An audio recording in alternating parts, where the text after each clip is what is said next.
જય માતાજી, જય રાજપૂતાના। ગઈકાલનો રાજકોટનો અગ્નિકાંડ એ ગુજરાત માટે ખૂબ જ દુઃખદ ઘટના છે। એ અગ્નિકાંડની અંદર જીવ ગુમાવનાર તમામની દિવ્ય આત્માને માં ભગવતી દાદા, સોમનાથ દાદા, દ્વારકાધીશની દિવ્ય આત્માને શાંતિ આપે, એના પરિવારને આ દુઃખ સહન કરવાની શક્તિ આવે।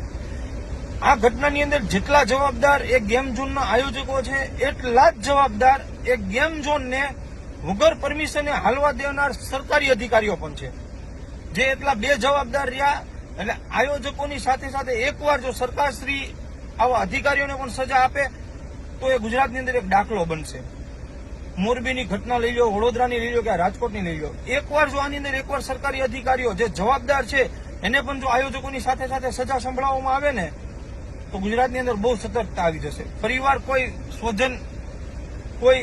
એના સ્વજનને નહીં ખોવે। સાહેબ, સ્વજનને ખોવાનું દુઃખ શું કહેવાય તો એ પરિવાર જાણતો હોય, તમને મને ન ખબર હોય। કોઈ રાજકીય વાત નથી, પણ કાલ એક એટલો નિર્દય વ્યક્તિ ત્યાં ઉભા હસતા હતા। સાહેબ, ધિક્કાર છે તમારા જીવન ઉપર। કોઈકના દુઃખમાં ભાગીદારી થવાની જગ્યાએ ત્યાં તમે મજા લેતા હતા। સરકારશ્રીને બે હાથ જોડીને વિનંતી છે કે આની અંદર આયોજકોને તો કડકમાં કડક સજા થવી જોઈએ, પણ સાથે સાથે બે જવાબદાર સરકારી અધિકારીઓને પણ સજા થવી જોઈએ। માં ભગવતી આની અંદર જે પોતાનું સ્વજન ખોયું એમના પરિવારને આ શક્તિ સહન કરવાની શક્તિમાં ભગવતી આપે। જય માતા।